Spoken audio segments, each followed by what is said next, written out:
कौन बताएगा था उसका नाम दिख रहा? ये नॉर्म्स है। कौन है? पड़गी तो खाई लगा बाहर नहीं करे। अरे ऐसा ही नहीं है।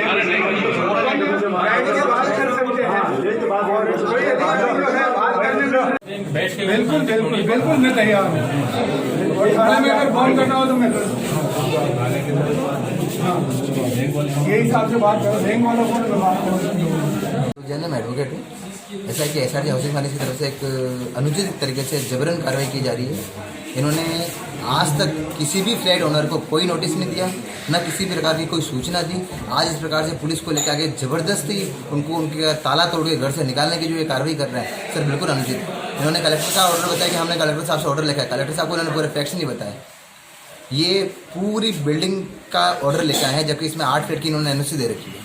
तो पूरी बिल्डिंग किसने दे रखी है 8 फ्लैट की एनओसी? एसआरजी हाउसिंग फाइनेंस ने दे रखी है। तो फिर भी ये पूरी बिल्डिंग का ऑर्डर लेकर आए हैं। मतलब इन्होंने कलेक्टर साहब को सारे फैक्ट्स ही नहीं बताए। ये नहीं बताया कि वहाँ पर दूसरे लोग रह रहे हैं जिन्होंने रजिस्टर्ड सेल रेट से प्रॉपर्टी को में फ्लैट्स खरीदे हैं। आज इन्होंने न तो उसको पक्षकार बनाया, न किसी प्रकार का कोई नोटिस दिया, न कभी कोई पुरुष ने। आज अचानक आके इनको बोले तुम तुम्हारे घर से निकल जाओ, नहीं निकलोगे। इसमें टोटल कितने फ्लैट है सर? टोटल इसमें 20 फ्लैट है। 20 फ्लैट। अभी तक खाली कितने कराए और कितने वंचित है और किस पे लोन चल रहा था और किस पे नहीं? सर 20 में से टोटल 8 में से इन्होंने एनओसी दी है। बाकी की जो 12 फ्लैट है उसके अंदर बिना एनओसी के सेल, उसमें से सर कुछ बिना एनओसी के सेल हुए हैं। तो ये टोटल आपका एनओसी वाला था या आपका नहीं एनओसी? सर हमारा बिना एनओसी का था, बट हमको पता ही नहीं कि इन्होंने लोन ले रखा है।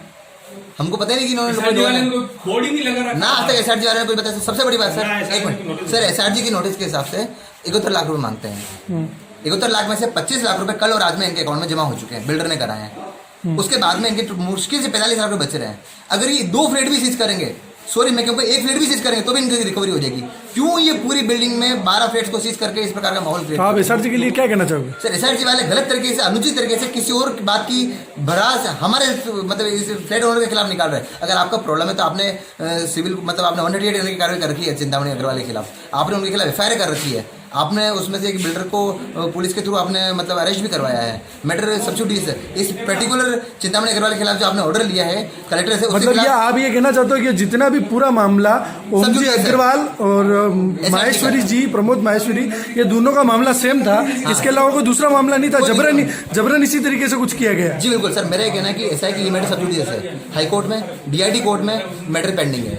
वहाँ पर इस चीज़ पे स्टे एप्लीकेशन पेंडिंग है। उसके बावजूद इस प्रकार इनको पता है कि आज इन्होंने जानबूझ सैटरडे का दिन चुना ताकि हम कलेक्टर के नहीं जा पाए। हम एसपी साहब के, मैंने एसपी साहब को रिटर्न में कल एप्लीकेशन एक नोटिस दिया है। एसपी साहब को दिया, हिरन मगरी सेक्टर 6 थाने में दिया है। एक मैंने इसके अंदर सर एसआरजी को दिया है कि सर आज इस प्रकार से बिना किसी नोटिस के, बिना किसी अखबार के प्रकाशन के, बिना मौके पर चस्पा किए आप ये कार्रवाई नहीं कर सकते हो।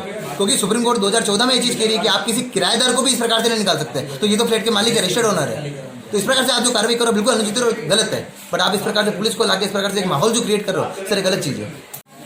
मैं रमेश मारू, मेरे ब्रदर सुरेश मारू, जिसने केशव अपार्टमेंट, क्या नाम है? श्री केशव अपार्टमेंट। श्री केशव अपार्टमेंट में एक फ्लैट लिया, जिसका फ्लैट नंबर 202 है, जो करीब 5 वर्ष पूर्व लिया था, जिसकी एग्रीमेंट वगैरह सारे हमारे पास है, रजिस्ट्री वगैरह सब है। और आज हमारा करीब सब पेमेंट जा चुका है। ओम अग्रवाल से हमने फ्लैट लिया था, उसके सारे डॉक्यूमेंट हमारे पास है।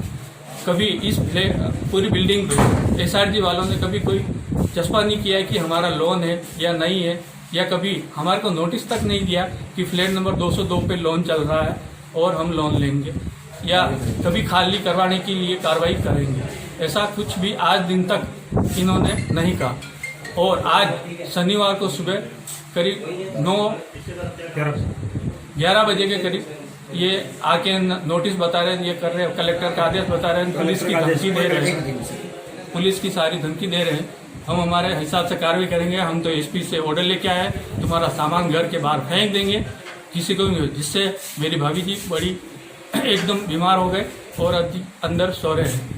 इनसे बात कर रहे हैं हम कि भाई दिन भर हो गया, अब 5 बजे बाद कोई कार्रवाई नहीं होती है। बोले मेरे पास तो रात को 12 बजे तक करने का आदेश है एसपी का और कलेक्टर का। कोई बात नहीं सुन रहा है। किसी को फ़ोन करने तो हम कलेक्टर जाके आए, हम ऑफिस जाके आए, सारे ऑफिस एसपी सारे बंद हैं। और थाने पे गए तो सीआई साहब भी नहीं है। और अब रात को किसी कानून में नहीं लिखा है कि 7 बजे बाद इसको करने